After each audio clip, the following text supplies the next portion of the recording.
Hello,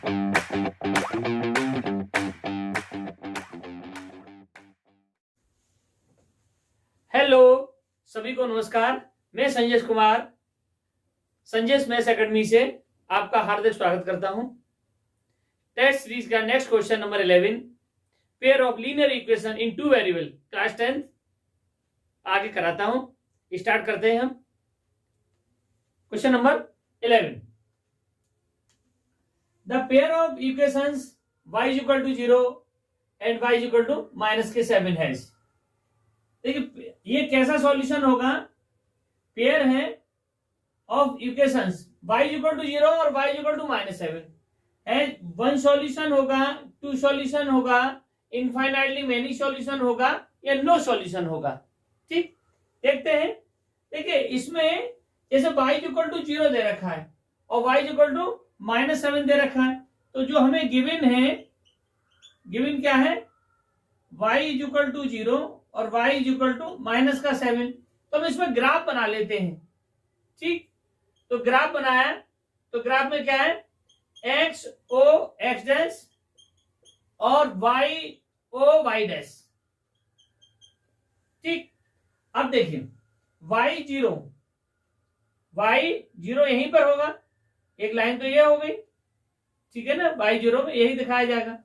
अच्छा, दूसरा y -7, y की वैल्यू आए तो 1 माइनस का 1 -2 -3 -4 -5 -6 और -7। तो एक लाइन ये लिखा जाएगा, ठीक है, ग्राफ पर ये रिप्रेजेंट होगा, ये -7 है। ठीक, अब देखिए इसमें x की कोई बात नहीं की गई और ये लाइन कैसी हो गई, हम ग्राफ से क्लियर है, क्लियर इट इज क्लियर, क्या क्लियर है, फ्रॉम ग्राफ लाइंस कैसी होगी, लाइंस आर पैरेलल हो गई। तो जब लाइन पैरेलल हो गई तो क्या हुआ, लाइन जब पैरेलल होती है तो क्या होता है, नो सॉल्यूशन। जब लाइन पैरेलल होती है तो सॉल्यूशन नो होता है, आप लोग जानते हैं अच्छे से, तो प्लीज नोट डाउन।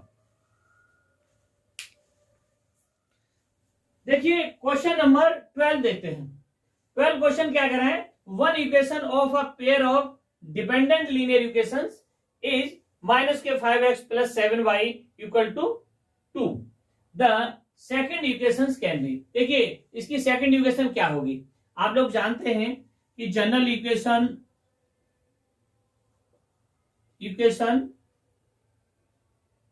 क्या होती है, जनरल लीनियर इक्वेशन लिखो, general linear equation in two variable.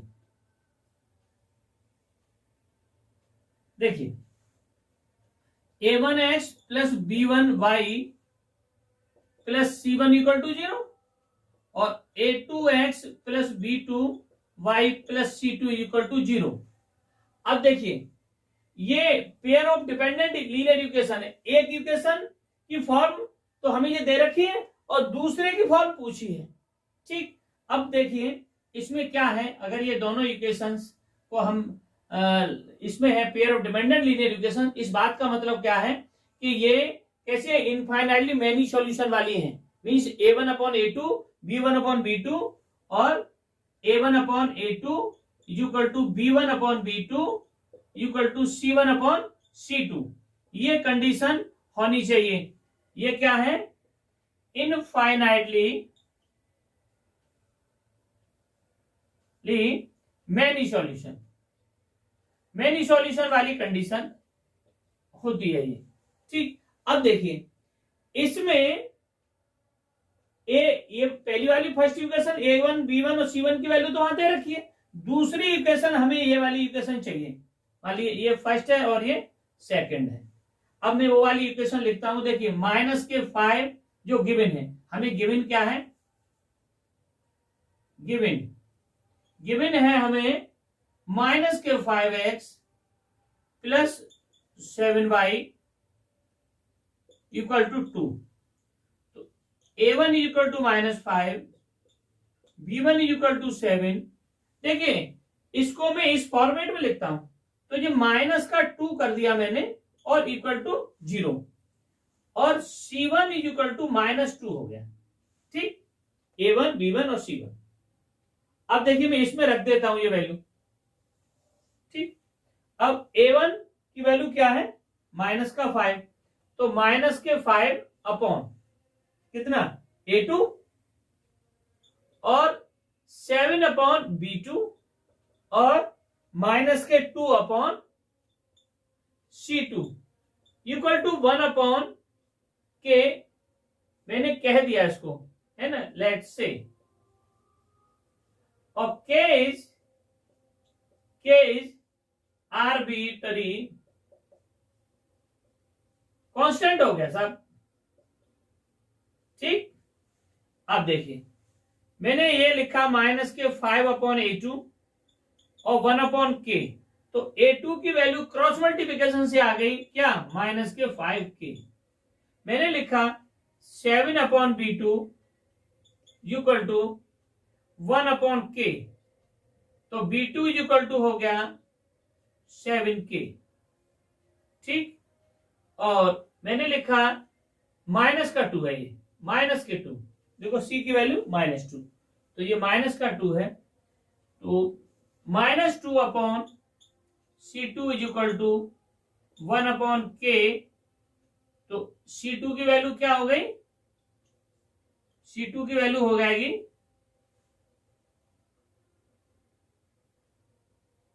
देखिए c2 की वैल्यू क्या हो जाएगी, c2 इक्वल टू हो जाएगा माइनस का 2k। ठीक, अब आप देखिए मैं इस k की वैल्यू क्या लिखूं कि ये a2 b2 और c2 की वैल्यू आ जाए। अब आप देखिए कंपैरिजन करिए, माइनस का 5 यहां पर है, तो ये 10 दे रखा है, मीन 2 का मल्टीपल हो रहा है 5 में, और 7 का मल्टीपल दे रखा है वो 14 दे रखा है, और 2 का दे रखा है 4 दे रखा है। तो इस बात से ये कौन सी इक्वेशन है, इसका कौन सा ऑप्शन सही है ये तो पता नहीं, ये तो इक्वेशन निकलने के बाद पता चलेगा। पर इतना तो जरूर है कि इस इक्वेशन का जो इक्वेशन ये वाली आएगी, सेकंड इक्वेशन आएगी, वो 2 के मल्टीपल में आएगी पहले से। ठीक, ये मुझे पता चल गया है क्योंकि ये इनका सबका डबल हो रहा है। अब मैंने इसी ब्याह पर मैंने क्या लिख दिया, पुट k इक्वल टू 2 लिख दिया, तो मुझे a2 की वैल्यू क्या आ गई, a2 की वैल्यू माइनस का 5 इंटू 2, तो क्या होगा माइनस का 10, और b2 की वैल्यू क्या आ गई, मैंने लिखा इसमें 7 इंटू 2, तो क्या हुआ 14, और c2 की वैल्यू आ गई, 2 का मल्टीप्लाई किया c2 में, ये माइनस के 2, तो ये कितना आ गया माइनस के 4। ठीक, अब देखिए जो सेकंड इक्वेशन है ये मैं इसमें क्या लिखूं, a2 b2 और c2 की वैल्यू पुट कर दूं, a2 b2 c2 की वैल्यू मेरे पास आ चुकी है, पुट करूं तो मेरे पास सेकंड इक्वेशन पता चल जाएगी। तो देखिए a2 b2 एंड c2 ऐसे लिखता हूं, वैल्यूज ऑफ a2 b2 और c2 पुट इन इक्वेशन, इसमें सेकंड में पुट कर दिया मैंने, तो सेकंड में पुट किया तो क्या है a2 की वैल्यू क्या है माइनस के 10x, b2 की वैल्यू क्या है 14y, और c2 की वैल्यू क्या माइनस का 2 इक्वल टू 0। ये मेरी सेकंड इक्वेशन आ गई। और देखिए ये कौन सा आंसर है, माइनस का 2 नहीं, माइनस का कितना था, c2 की वैल्यू कितनी थी, मैंने इसमें 2 पुट करूंगा तो c2 माइनस का 4, तो ये 4 आ गई।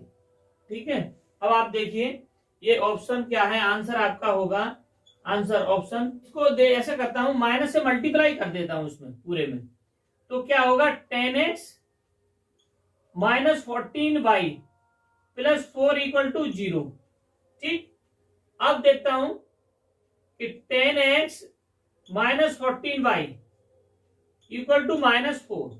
देखिए ये किसी से मिल रहा है, तो ये मिल रहा है आपका जो है इससे डी। आंसर हो गया आपका ऑप्शन डी। ठीक, ये आंसर आपका करेक्ट है। ठीक, बहुत अच्छा क्वेश्चन है, please note down. Question number 13 देखते हैं। देखिए Aruna has only 1 rupees and 2 rupees coins with her. If the total number of coins that she has is 50, means Aruna के पास ₹1 और ₹2 के कॉइन हैं और टोटल नंबर ऑफ कॉइन उसके पास है 50 है, and the amount of money with her is 75। लेकिन उन दोनों का जो अमाउंट है वो कितना है, 75 रुपीज है। Then the number of 1 rupees and 2 rupee coins are respectively. इस बात का मतलब ये हुआ कि उसके पास 1 रुपी के कॉइन कितने हैं और 2 रुपीज के कॉइन कितने हैं, ये उसको जो है बताना है। तो हम अभी निकालते हैं। देखिए लेट, मान लेते हैं late 1 rupees coins be x and 2 rupees coins be y। 1 rupee coin x है और 2 रुपीज कॉइन्स y है। अब वो कह रहे हैं कि उसने कहा कि if the total number of coins कितने हैं 50, तो मीन से हुआ according to question first condition. बहुत सिंपल क्वेश्चन है। First condition x plus y is equal to 50, equation number first हो गई आपकी। ठीक, एक तो बात ये हो गई। दूसरा सेकंड कंडीशन, सेकंड कंडीशन क्या कहती है, देखिए amount of money with her 75 rupees है, दोनों को मिला करके 1 रुपीज कॉइन 2 रुपीज कॉइन को मिला करके 75 रुपीज है उसके पास। तो 1 रुपीज के कितने कॉइन है या 2 रुपीज के कितने कॉइन है, ठीक है ना, ये बताना है। तो coins are, then the number of 1 rupees and 2 rupees coins are respectively. तो देखिए हमने क्या किया कि x में मल्टीप्लाई कर दिया, क्योंकि अमाउंट की बात हो रही है। तो ये नंबर ऑफ जितने भी कॉइन्स होंगे वो 1 का मल्टीप्लाई कर दिया 1 रुपीज में, और प्लस देखिए तो ये रुपीज आ जाएंगे, और y में मल्टीप्लाई किसका कर दिया, y मल्टीप्लाई किसका कर दिया 2 का कर दिया। तो ये कितने हो गए ₹75। ठीक, तो x का मल्टीप्लाई 1 से, तो x plus 2y equal to 75, equation number 7। ये रुपीज की इक्वेशन आ गई। ठीक, अब फ्रॉम फर्स्ट और सेकंड सॉल्व करते हैं। Solving equation first and second, x plus y equal to 50 और x minus x plus 2y equal to 75। तो इसको क्या किया, माइनस कर दिया, ये माइनस और ये भी माइनस, तो ये कैंसिल हो गया। ये आया माइनस का y कैलकुलेशन के बाद, माइनस के बाद, और ये माइनस का 25।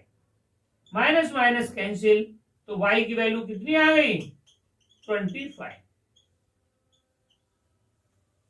मीन्स ये कॉइन जो है, y के कॉइन जो है वो कितने हैं, y जो है 2 रुपीज के कॉइन जो है वो कितने 25 है। अब इस y की वैल्यू को पुट कर देते हैं, y is equal to 25, put in equation कौन सी में, इक्वेशन फर्स्ट में पुट कर दीजिए।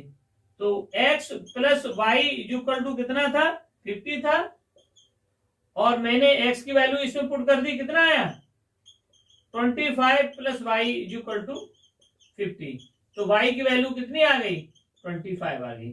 देखिए ठीक, तो x के अकॉर्डिंग ये क्या वैल्यू हो गई y, ठीक है, y की वैल्यू आई, मैंने ये y की वैल्यू पुट करनी चाहिए थी, ठीक है, तो y की वैल्यू 25 है, ये 25, आंसर तो सेम आएगा लेकिन x की जगह, तो y की जगह x लिखा जाएगा, ठीक है, x।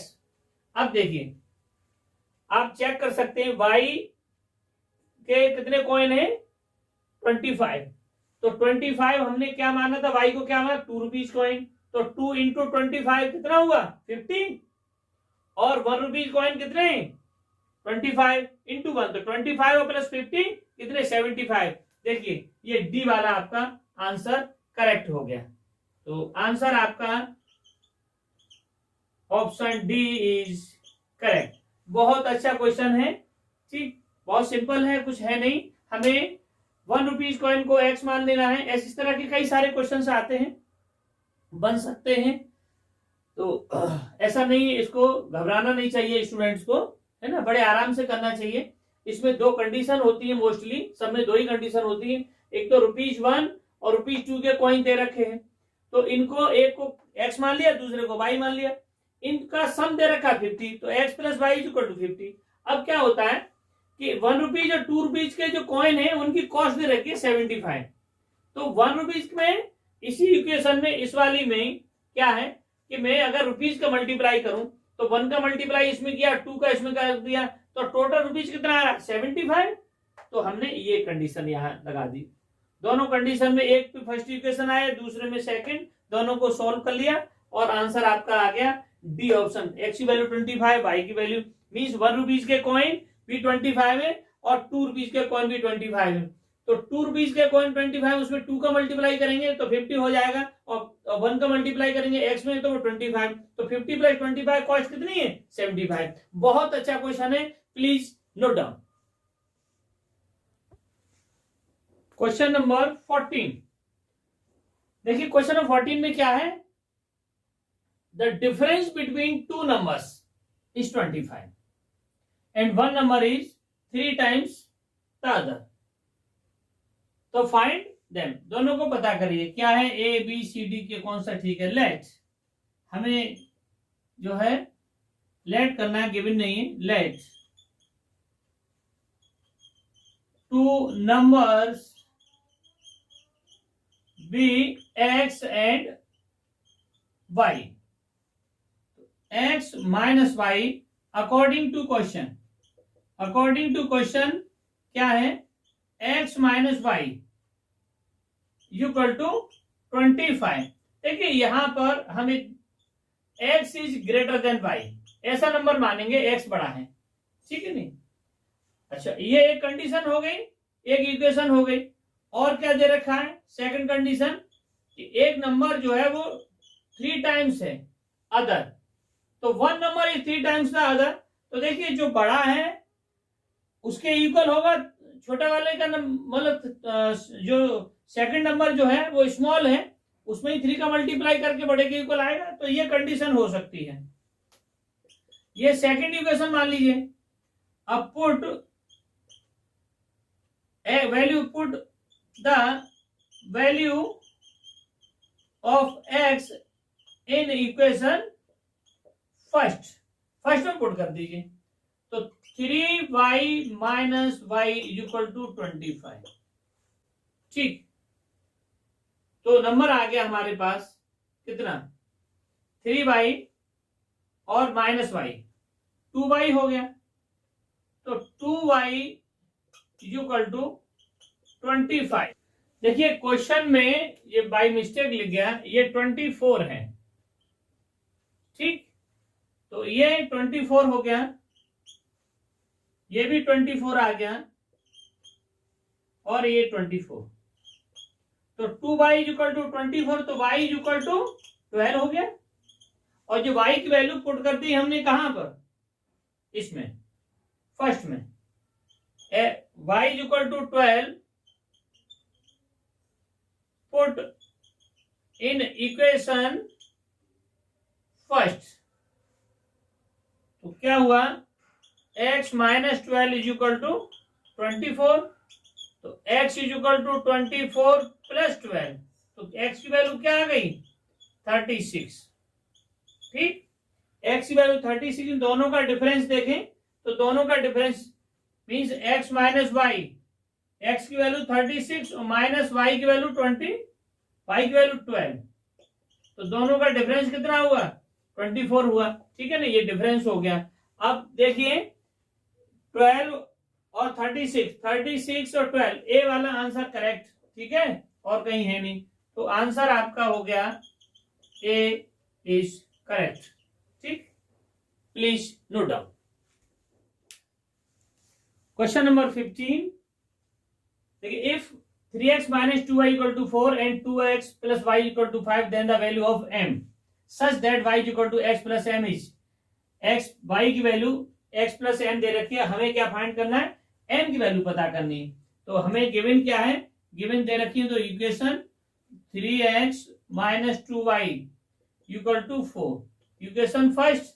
दूसरा दे रखा है 2x plus y equal to 5, equation second मान लिया हमने। ठीक, अब देखिए इसमें मैं सेकंड में 2 से मल्टीप्लाई कर देता हूं, तो 3x minus 2y equal to 4, ये तो फर्स्ट हो गई, और सेकंड क्या हो गई 4x plus 2y, 4x plus 2y equal to 10 हो गई, ये सेकंड हो गई। ठीक, अब देखिए इसको क्या कर दें, ऑन एडिंग, ऐड करने पर ये कैंसिल होगा, ये कितना हुआ 3 और 4 7x, और ये कितना हुआ 14, 10 और 4, तो x की वैल्यू कितनी आ गई, 7 से डिवाइड कर दिया तो x की वैल्यू 2 आ गई। x is equal to 2 put कर दीजिए, पुट इन इक्वेशन किसमें कर दें, सब किसी में कर दीजिए, चलो सेकंड में कर देते हैं, सेकंड, तो 2 into 2 plus y equal to 5, तो 4 प्लस वाई इक्वल टू 5, तो y is equal to 5 minus 4, ये 4 इधर आ गया, तो y की वैल्यू क्या आ गई 1 आ गई। अब देखिए हमें ये कंडीशन दे रखी है, इस कंडीशन में क्या है, m की वैल्यू पता करनी, तो y is equal to x plus m, अब y की वैल्यू क्या है 1, x की वैल्यू क्या है 2 प्लस m, अब ये 2 इधर आ गया, तो क्या हुआ 1 minus 2 is equal to m, तो m की वैल्यू क्या हो गई माइनस का 1। देखिए m की वैल्यू -1 होगी, -1 क्या है ये ए आंसर, तो आपका आंसर हो गया ए इज करेक्ट। आई होप आपको अच्छे से समझ में आया होगा ये क्वेश्चन। देखिए मैंने x और y दो इक्वेशन दे रखी है, दोनों को सॉल्व कर लिया, x और y की वैल्यू निकाल दी, और ये कंडीशन जो दे रखी है इसमें मैंने वैल्यू ये पुट कर दी x की और y की, और m की वैल्यू आ गई -1, जो कि ए आंसर आपका m इज इक्वल टू -1 है। ठीक, आई होप आपको समझ में आ रहा होगा, तो आप जो है प्लीज लाइक शेयर और सब्सक्राइब करते रहें, आगे बढ़ते रहें, मेहनत करते रहें। आज मैं यही विदा लेना चाहूंगा, सभी को नमस्कार, thank you, please note down.